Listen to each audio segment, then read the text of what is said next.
You're listening to the Bare Metal Cyber Prepcast, created to help you succeed in your PMP certification journey. Learn more at baremetalcyber.com, where additional prepcasts, books, and training materials await. Let's get started. Project governance is the framework that defines how authority, accountability, and decision-making flow throughout a project. Establishing this structure ensures that choices are made by the right people, at the right level, and at the right time. Governance is not bureaucracy for its own sake. It is the mechanism that protects alignment with strategy, ensures transparency, and creates confidence for stakeholders.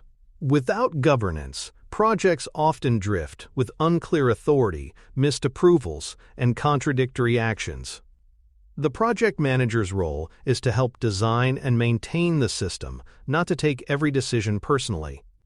On the exam, questions that describe conflicting instructions, late escalations, or informal decision-making are testing whether governance has been properly established. The purpose of governance is to create clarity in how decisions are made and to provide visible accountability. A strong governance system prevents the project from being driven by personalities, politics, or last-minute improvisation.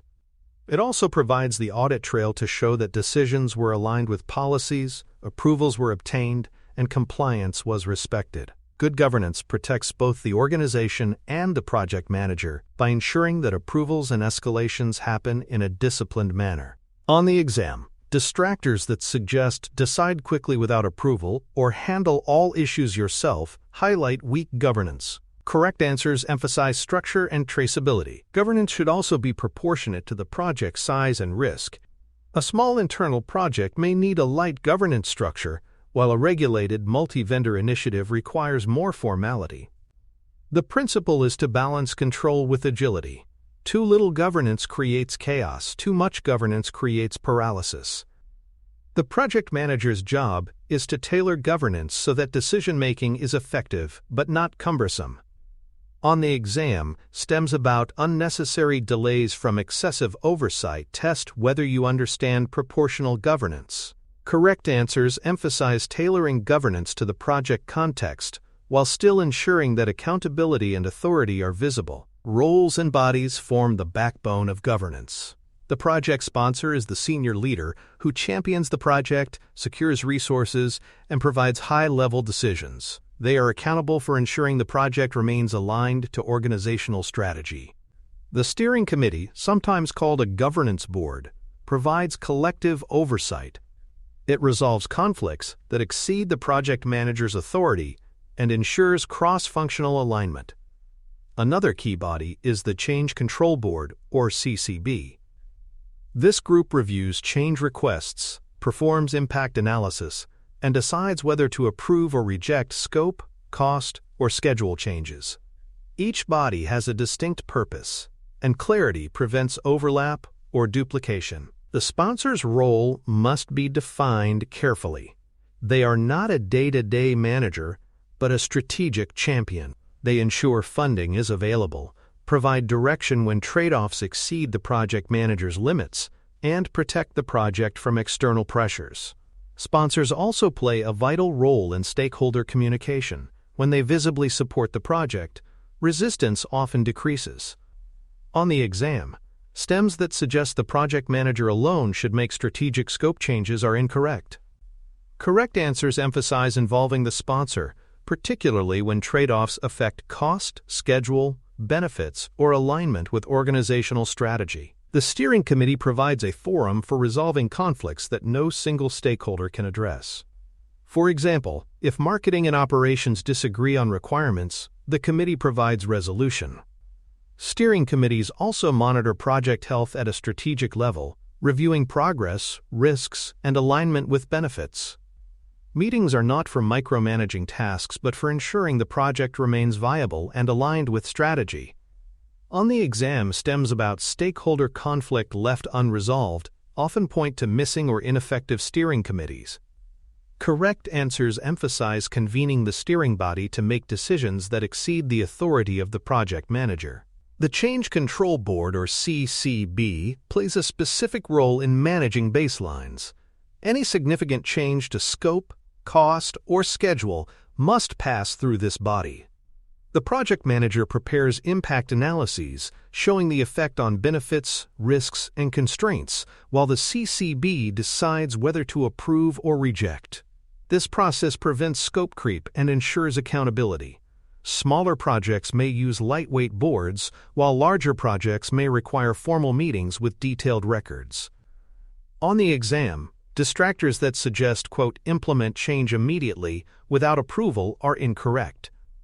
Correct answers emphasize routing major changes through the CCB as part of governance. Decision rights are the crisp boundaries that define who can decide what. For example, the project manager may have authority to adjust tasks within a limited budget variance, but only the sponsor can authorize additional funding. A steering committee may approve strategic trade-offs, while the CCB approves changes to baselines. Documenting these rights ensures there is no confusion about who decides.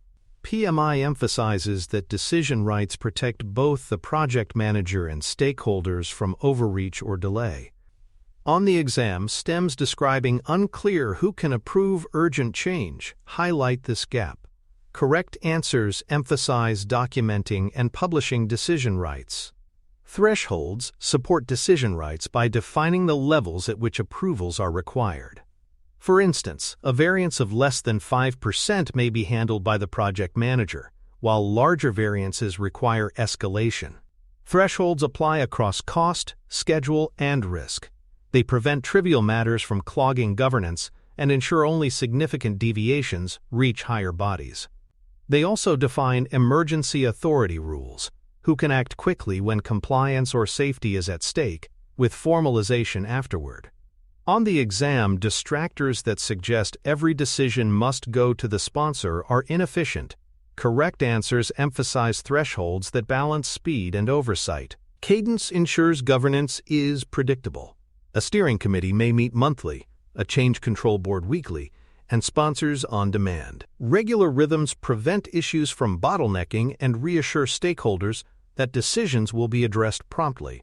The project manager ensures cadence matches the project's risk profile. High-risk projects may need more frequent reviews, while stable ones may need fewer. Predictable cadence builds trust.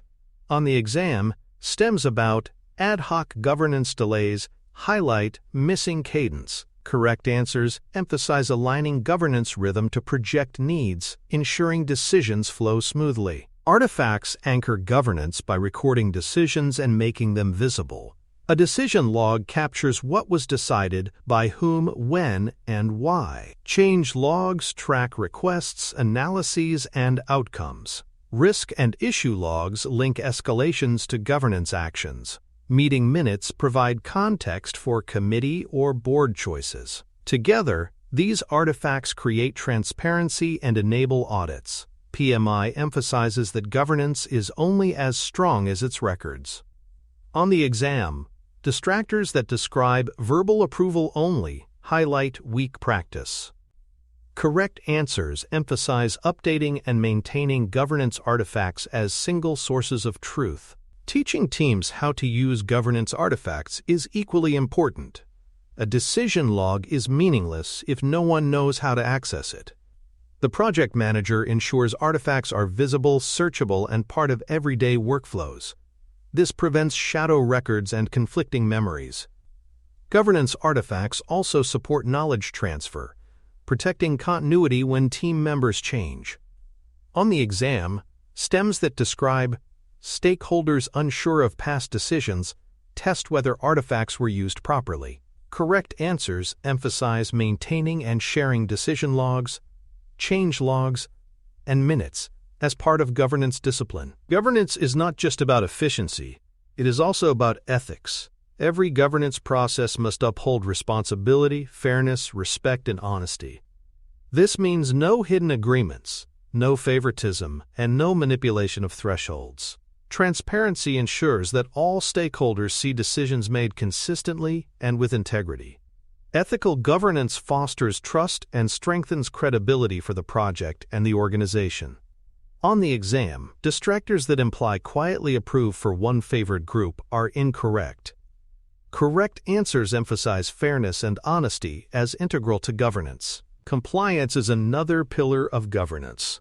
Governance structures must ensure the project complies with organizational policies, contracts, and regulations. This means approvals follow documented paths, evidence is retained, and exceptions are recorded properly. Non-compliance undermines both the project and the organization's reputation.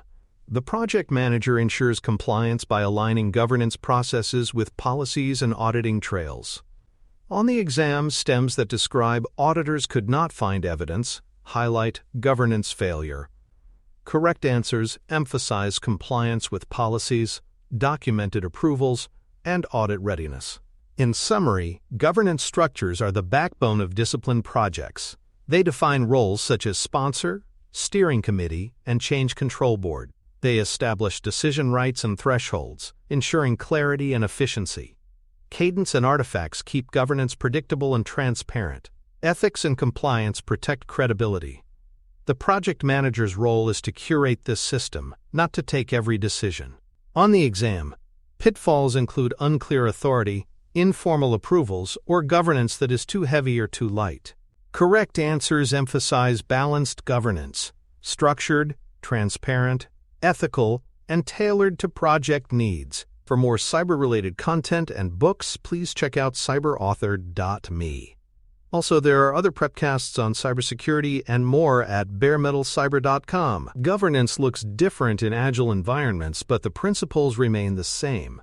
Agile teams work in short cycles, making many small decisions daily. Yet governance must still define who approves backlog priorities, how changes to release scope are handled, and how compliance obligations are met. Instead of long monthly boards, governance in Agile is often embedded into cadence events, such as backlog refinement, sprint reviews, and release planning. Sponsors and product owners carry more weight in steering, while change requests may be resolved through backlog reordering rather than formal boards. On the exam, distractors that suggest Agile means no governance are incorrect.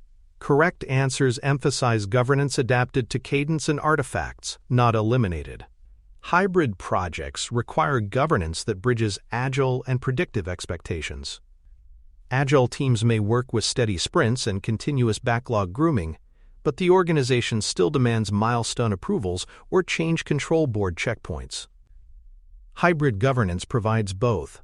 Cadence reviews keep agile teams efficient, while periodic governance checkpoints satisfy executives and regulators. Translation is key. The project manager ensures that backlog outcomes map to baseline deliverables so executives can track progress in familiar terms. On the exam, stems about conflict between sprint cadence and board approvals highlight this need for translation. Correct answers emphasize governance adapted to both agile rhythm and predictive oversight. Agile governance also keeps thresholds simple and visible. Instead of routing small changes through heavy boards, product owners and empowered teams handle them within defined guardrails. Larger shifts, such as budget increases or regulatory impacts, still flow to governance bodies. The balance is agility within limits, not uncontrolled freedom. PMI emphasizes that governance should never disappear, it simply changes form. On the exam, distractors that suggest teams decide everything with no oversight misrepresent Agile. Correct answers emphasize empowerment bounded by published thresholds and governance checks at the right level. Governance must be established at project startup and sustained through transitions. During initiation, decision rights, thresholds, and bodies must be defined and published. This ensures the project begins with clarity rather than improvisation. As projects evolve, governance must transition smoothly when phases shift or when leadership changes. For example, a project may move from development into operations, requiring new governance roles for sustaining performance. The project manager ensures these transitions are planned, with artifacts updated and stakeholders briefed. On the exam, stems about, quote, governance unclear after transition highlight this failure. Correct answers emphasize continuity of governance across phases. Project startup often includes a governance charter or framework document. This records roles such as sponsor, steering committee members, and change board participants. It defines cadence, thresholds, and escalation paths. Having this documented early prevents later disputes about authority. Governance training may also be necessary to ensure sponsors and committees understand their roles. PMI emphasizes that simply naming a steering committee is not enough. Members must understand how to interpret project artifacts and make effective decisions. On the exam, distractors that describe committees with no clarity of purpose are poor practice. Correct answers emphasize publishing governance and training decision-makers. Transitions are moments of risk for governance. When leadership changes or when projects shift to operations, new decision-makers may not understand past agreements. Decision logs, change logs, and governance records protect continuity by showing what was decided and why.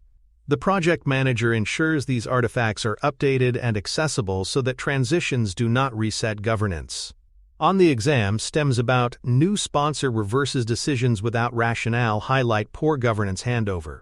Correct answers emphasize using artifacts and communication to sustain governance integrity across leadership changes. Let's walk through a scenario. A project milestone was delayed, and the project manager approved a schedule change. However, the cost plan was never updated, leaving stakeholders confused. 4 options are considered. 1. Patch the cost plan later. 2. Re-baseline all affected baselines with approval. 3. Send an explanatory email without updating artifacts. 4. Ignore the inconsistency. The best option is to integrate change properly. Analyze impacts, update scope, schedule, and cost baselines together. Gain formal approval, and communicate through the integrated plan. On the exam, distractors that suggest piecemeal fixes are traps. Correct answers emphasize synchronized governance and integrated change control. Agile variants of this scenario look different in form, but not in principle. If a backlog change affects release forecasts, then the backlog, release plan, and stakeholder dashboards must all be updated together. Updating one artifact, but not the others, creates the same confusion as in predictive projects. Governance in Agile still requires integrated communication changes ripple across artifacts and must be synchronized. PMI emphasizes that Agile is not an excuse for inconsistency. On the exam, stems about backlog updated but release plan not highlight this gap. Correct answers emphasize synchronization across all Agile governance artifacts. Exam pitfalls in governance are predictable. One is failing to document decisions, leaving stakeholders with conflicting memories. Another is unsynchronized baselines, where schedule or cost updates occur without corresponding updates elsewhere. Shadow governance decisions made in private without proper authority creates confusion and mistrust. Overly heavy governance is another pitfall, slowing projects with endless approvals. PMI emphasizes balance. Governance must be light enough to enable delivery, but real enough to maintain accountability. On the exam, distractors often embody these errors. Correct answers emphasize visible decisions, synchronized baselines, and proportionate governance. Another common trap is neglecting ethics or compliance in governance. Favoritism, hidden agreements, or skipped approvals undermine credibility. Projects must uphold fairness, honesty, respect, and responsibility in every governance process. Compliance also matters. If approvals are skipped or undocumented, audits may invalidate work. PMI emphasizes that governance is not just process but integrity. On the exam, stems that describe approval missing during audit or sponsor bypassed thresholds quietly. Test this. Correct answers emphasize ethics, transparency, and compliance as inseparable from governance. The quick playbook for governance is straightforward. Step 1. Define and publish governance roles, including sponsor, steering committee, and change board. Step 2. Document decision rights and thresholds so authority is visible. Step 3. Establish cadence for governance bodies to meet predictably. Step 4. Maintain governance artifacts, decision logs, change logs, and minutes, so decisions are traceable. Step 5. Adapt governance for agile, predictive, or hybrid modes, balancing agility with oversight. Step 6. Review governance effectiveness periodically and adjust cadence or thresholds as needed. On the exam, correct answers emphasize structure, clarity, and adaptability, not ad hoc or hidden governance. Governance is not a static overlay, but a living system that must evolve with the project. As risks shift, as delivery methods adapt, and as leadership changes, governance must remain aligned. By integrating cadence, artifacts, ethics, and compliance, governance provides confidence to all stakeholders that the project is being run responsibly. PMI's message is clear. Governance is not about bureaucracy. It is about trust. Projects that lack governance often fail not because of technical flaws, but because of unclear authority and poor accountability. On the exam, pitfalls include informal approvals, shadow governance, and misaligned cadences. Correct answers emphasize tailored, transparent, and ethical governance. In conclusion, establishing project governance means creating the framework of roles, rights, cadence, and ethics that guide decisions. Sponsors champion strategy, steering committees resolve conflicts, and change control boards protect baselines. Decision rights and thresholds clarify authority, cadence ensures predictability, and artifacts preserve accountability. Agile and hybrid environments adapt governance to cadence but never eliminate it. Exam pitfalls include failing to synchronize baselines, hiding decisions, or treating governance as red tape rather than stewardship. Correct answers highlight PMI's principle. Governance is the backbone of trust, ensuring that projects make decisions clearly, ethically, and in alignment with organizational goals. Thanks for tuning in to the Bare Metal Cyber Prepcast, your trusted source for cybersecurity news and insights. Remember to subscribe at baremetalcyber.com so you never miss an update. And visit cyberauthor.me for best-selling cybersecurity books that equip you with expert knowledge. Until next time, stay secure and stay vigilant.